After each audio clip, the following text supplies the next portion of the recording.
Welcome to the Situation Report today. Glad to have you joining me. This is the show where we give you the information and perspectives you need to navigate an ever-changing culture. My name is Jeremy Stolniker. I am your host.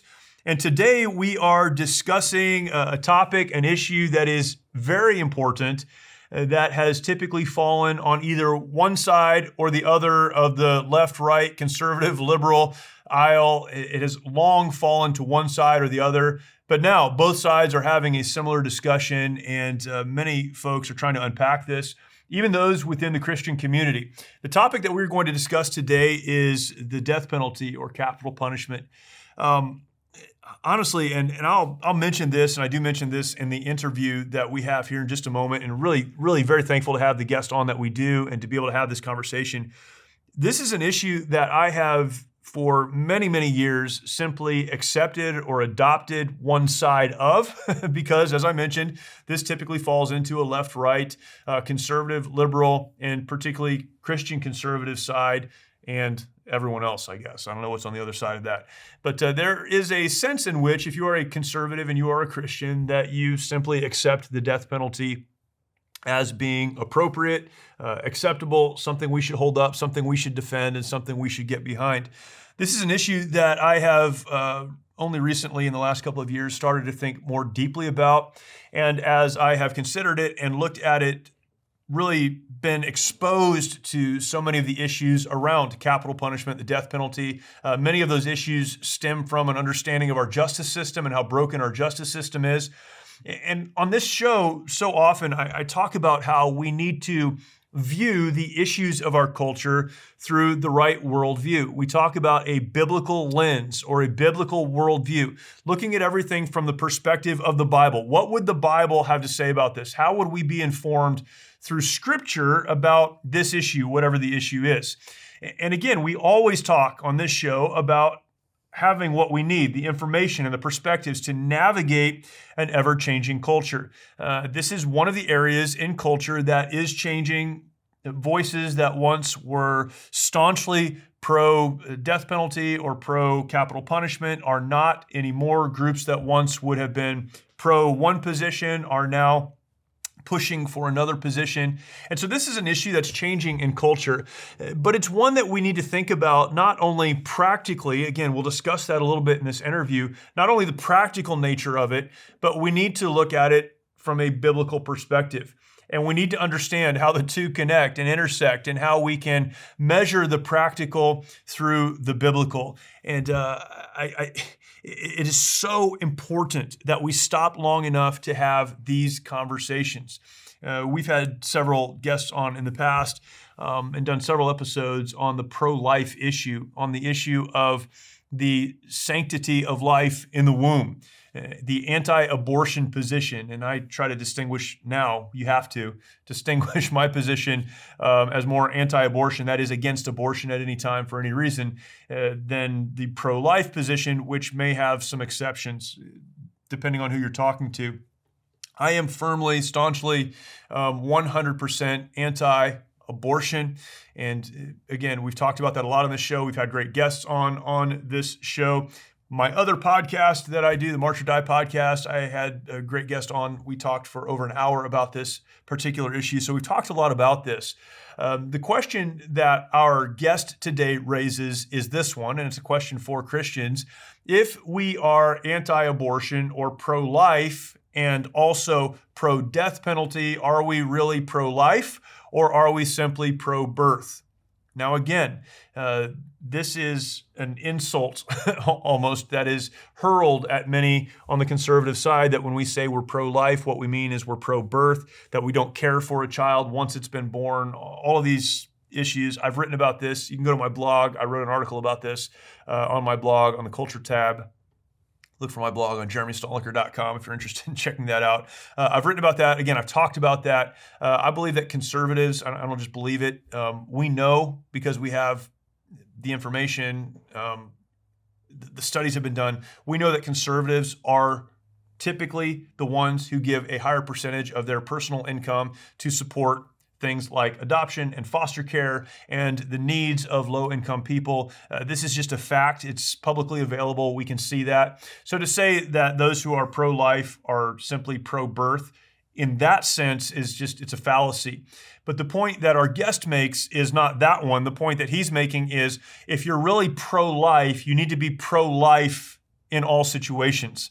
And that would extend then even to those who've committed crimes that we as a society have deemed are worthy of the death penalty or capital punishment. He makes this case and we talk about it.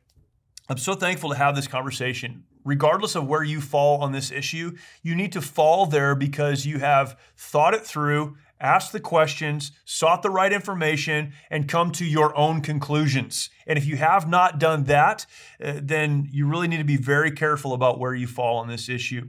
And again, our guest today helps us do that. Our guest is Demetrius Minor. Demetrius is a preacher, he's an author, national manager of Conservatives Concerned About the Death Penalty. He is a contributor to Family Vision Media, a writer for Newsweek, political and religious commentator, and he talks not only about this issue, but about so many other issues. The thing that makes him unique is that he is not only a Christian, but a conservative, and we're living at a weird time where you can be a Christian and not a conservative, but he is a conservative, he is a Christian, and he looks at this issue as he does so many other issues through both of those lenses. Very grateful to have on as my guest, Demetrius Minor. Before we jump into that, though, I would imagine if you've been to the grocery store recently, you've noticed that things are more expensive. Gas is more expensive. It doesn't matter where you live in this country, things are more expensive. The economy, our economic future is uncertain. And we have to ask ourselves the question, what is it that we can do to protect our financial future for our families, for our children? What can we do personally? One of the things I would recommend is at least considering adding gold and silver into your IRA, your investment accounts. Take a look, figure out how to do that, and see if that is the right fit for you. The place that you can start is with Lear Capital. Call Lear Capital, and you can get their free Precious Metals Investor Guide. You can also ask them about their Lear Advantage IRA that lets you transfer or roll over your old 401k or IRA into a gold and silver tax advantage IRA. Plus, Lear is offering right now crazy shipping, free shipping, and up to $15,000 in bonus gold or silver with a qualified purchase. This is something you at least need to take a look at. You can call for details, 800-489-6450. Lear Capital is the most rated precious metals company on Consumer Affairs with a near perfect rating on Trustpilot. Call them at 800-489-6450. That is 800-489-6450. Calling that number, you will get your free kit, and there you will learn how gold has performed during periods of inflation, government debt, interest rate hikes, economic crashes, even wars, and how in all of those gold has been the financial bedrock asset in portfolios. One of the things I love about Lear Capital is that they are an American-owned company, proud to do business with Americans that share conservative values. Write this number down, 800-489-6450. Call them today, or if you don't want to call, you can click the link below in the show description and the show notes. Check them out. You will do yourself a great service by at least investigating Lear and what they have to offer. There's an entire new economy being created right now, filled with patriotic companies that have had enough of cancel culture and the left. One you can support every day, and all you have to do is get dressed. I'm talking about Undertack boxers. These have to be the greatest boxers ever made, probably because they have literally been tested by Special Forces operators. They're made with high quality material that's antimicrobial, anti-pilling, and moisture wicking, so you stay fresh and dry all day long. They come with a sturdy yet comfortable waistband that doesn't crack or loosen. Undertack is durable, ultra thin, and shrink resistant. Here's the best part. They're almost 30% less than the woke designer brands with the non-binary models. GetUndertack.com. That's GetUndertack.com. 20% off site-wide with the offer code, but only with the offer code SITREP20. SITREP20. Support a great American company that's pro-America, pro-Second Amendment, and pro-military. Satisfaction guaranteed or your money back. GetUndertack.com. That's GetUndertack.com. Offer code SITREP20.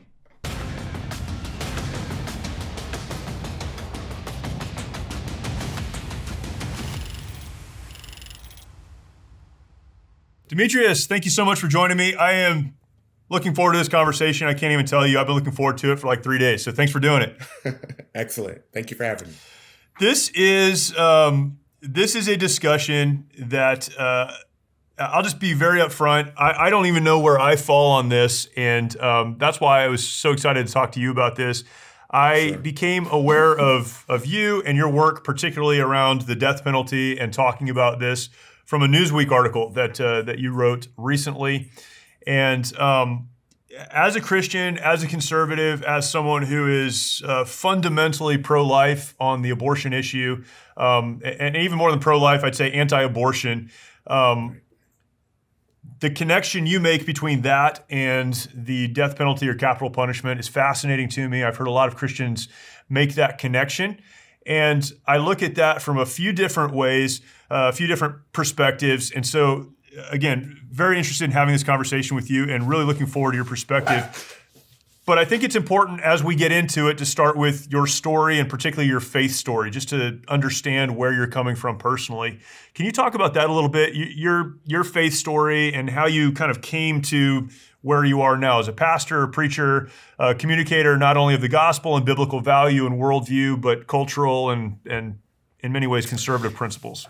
Absolutely. It's a great question, Jeremy. I want to say that my faith drives me. It defines who I am. Yeah. I've grown up in church all my life. My dad pastored overseas and also in the state of Georgia. Always considered myself to be pro-life. I was adopted. So I'm not pro-life because it's political, but I'm pro-life because it's personal. But until I had this awakening about the death penalty, I found out that I wasn't really pro-life. I was simply pro-birth. And there is a difference. Because in 2006 or 2007, I had a conversation with my then pastor at the time, and we talked about the death penalty. And at that point, up until that point, I was pro-death penalty, but I couldn't really tell you why. I just found myself supporting it as a default until he simply told me, he said, it's very hard to be pro-life and simultaneously pro-death. And so for me, I said, if I'm going to be pro-life, I have to be pro-life all the way. I have to be consistent across the spectrum, because being pro-life is not agreeing with how someone lives their life. It's agreeing that they have the right to live it, and that we should look at the totality of life and not just the beginning of it. And so that was the mistakes I was making at the genesis of my political and spiritual journey, was that I'm like, hey, I'm adopted. Yeah. I know what it means to be pro-life. But as I began to search a little further, I said, no, I think I'm just pro-birth. If I'm going to wear the label of being pro-life, it's about the totality of life, the welfare of life. And so that's something that has rightfully challenged me in my journey. Yeah. And as I went to study the death penalty even further, as a conservative, I found out that it did not align with fiscal principles. It did not align with the culture of life. It did not align with the belief that government should be small and limited. Okay, a couple of things that come to mind, and sincerely, these are questions that I'm just very interested in your perspective on. Do you believe that all taking of life then is equal? So the taking of innocent life is the same as the taking of someone who is, we'll say a murderer. That's the most extreme case. That the loss of life in war, in the protection of one's nation, or someone breaking into your house and threatening your family, that the taking of that life, that all taking of life is equal. Would that be where you land on that? And if so, is that a practical consideration or is that a biblical consideration? So the danger I feel and how we rank life and how we say that a particular life has more value over another life is the trap of rating one person over the other, or saying that one person had dignity while another person um, didn't. And I do believe that there is a danger in that. Listen, Right. ultimately, I believe that all life is precious, all Sure. life is sacred, Sure. that we were all created by God, our creator, and that all of us have a unique purpose and destiny to fulfill. Right. Now, with that said, we do have choices to make, Right. right? So we can decide to go forward the route of destiny, or we can make some tough choices, Right. and we have to be accountable for that. But ultimately, I do believe that we all were created with purpose and value. Right. And I completely agree with that. I believe that God has a plan for all of us. And uh, you make this point in your article on your social media that, God knew us before we were born. I mean, as we were conceived, God Right. knew us. He understood who we were. God has a purpose and a plan for us. But people do make decisions, and there are consequences that are connected to those decisions, and those people make those Correct. decisions. And I don't think I personally don't see that as it devalues life.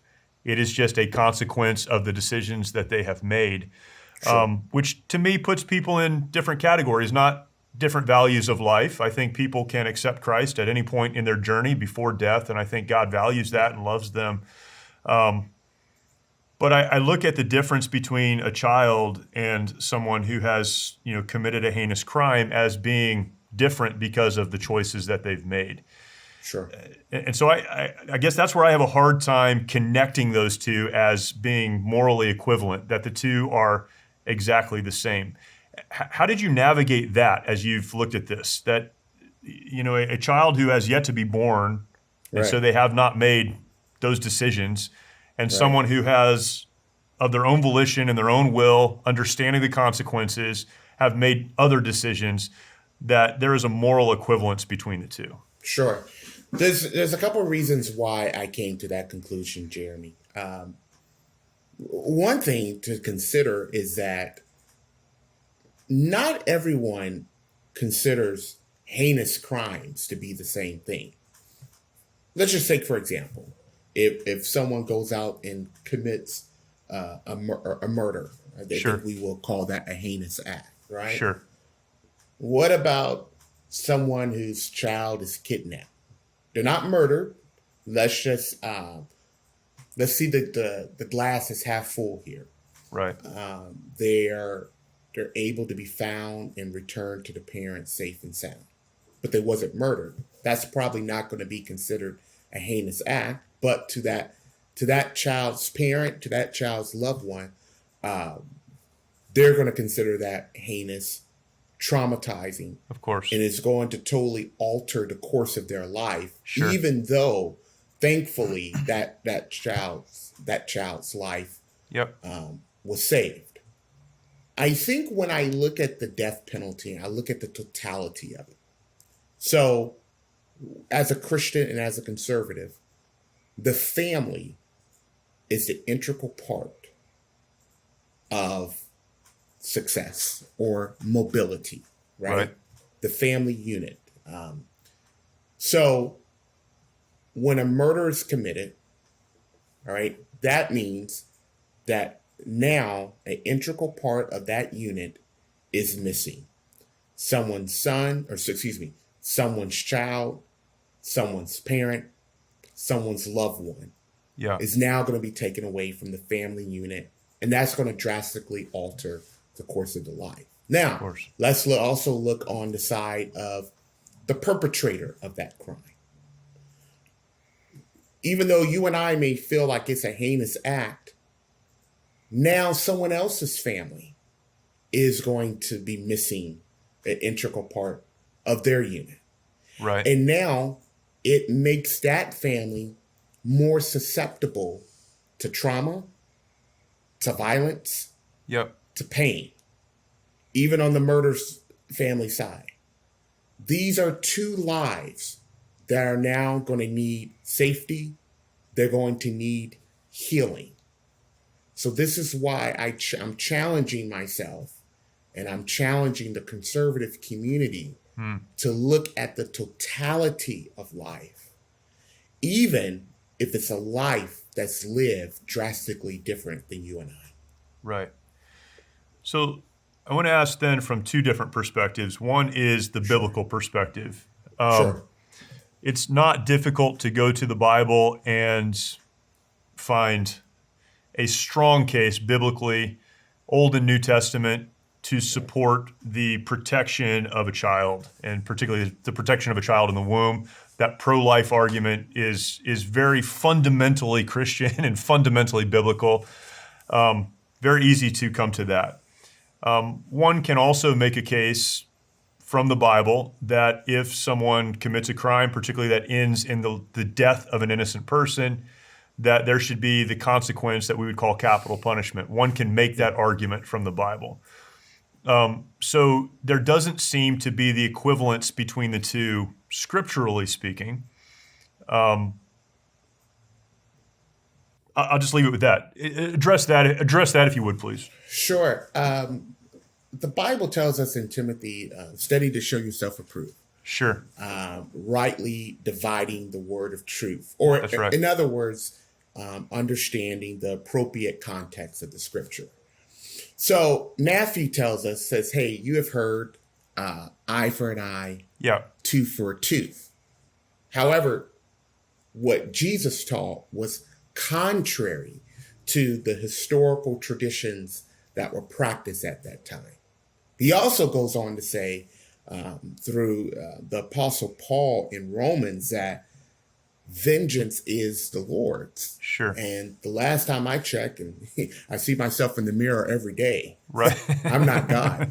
Right, of course. Thankfully. Right. Yeah. That's definitely a role way above my pay grade.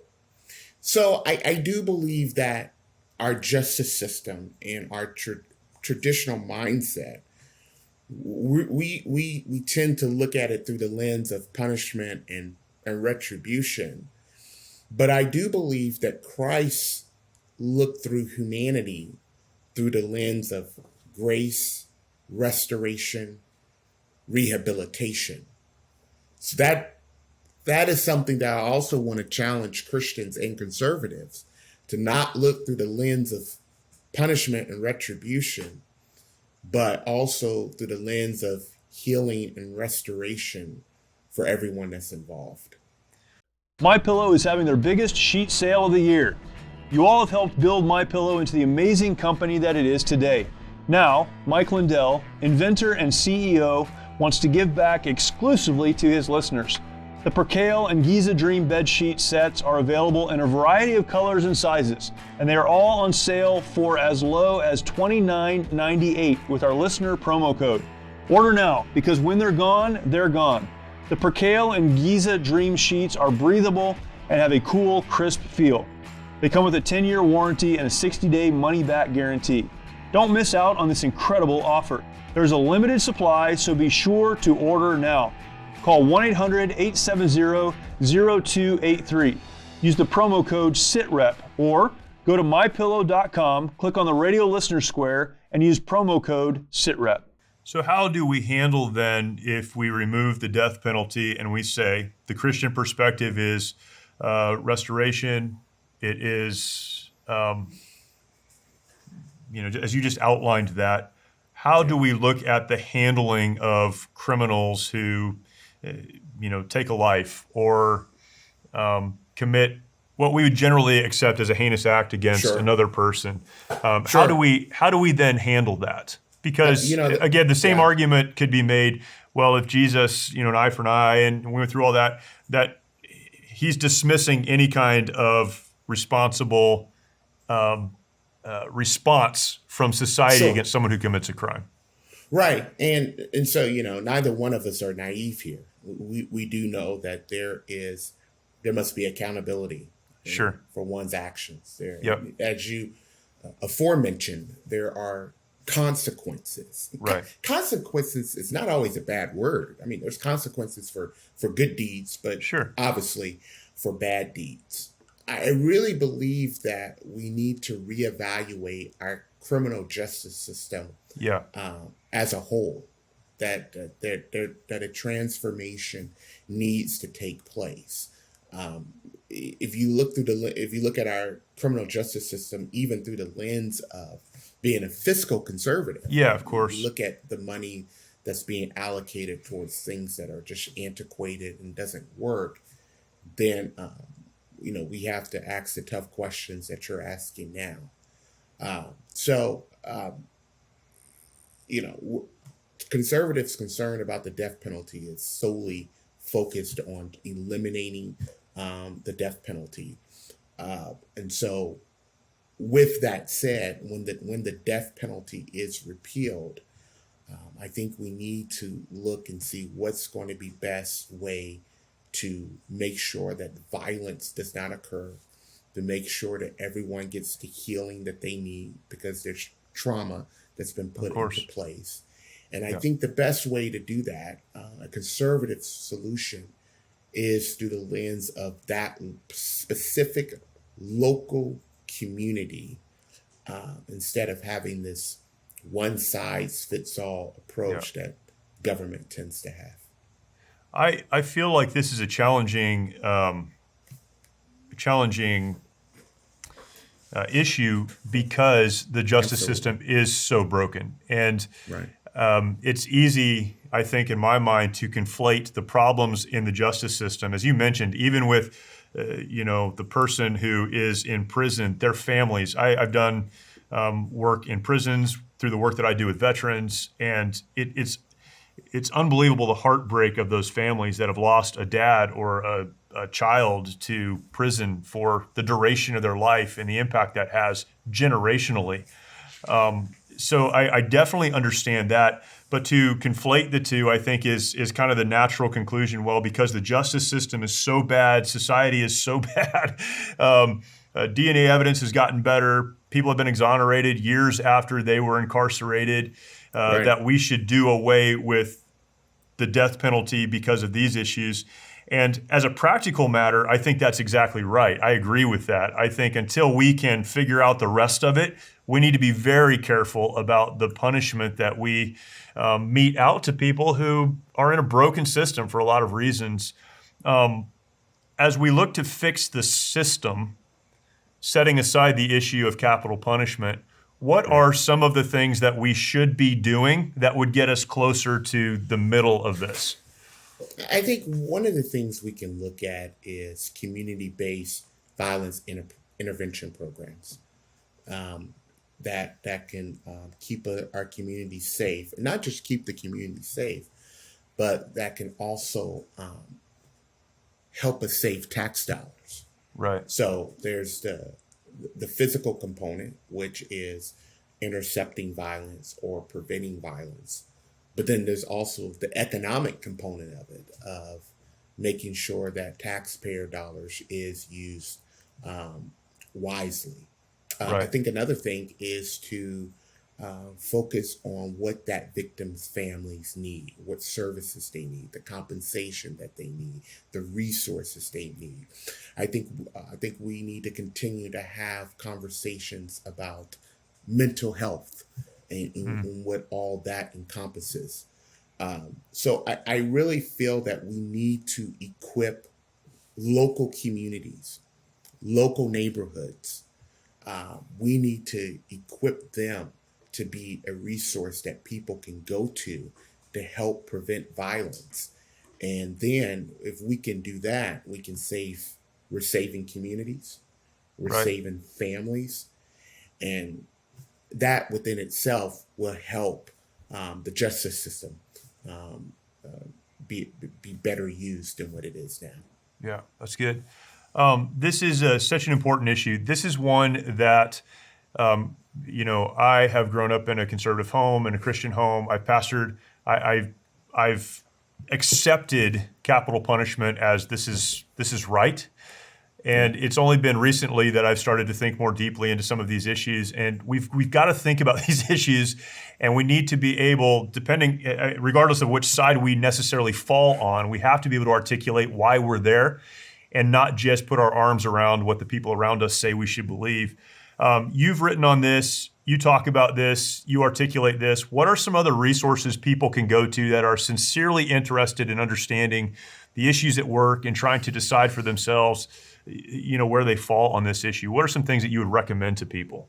Absolutely.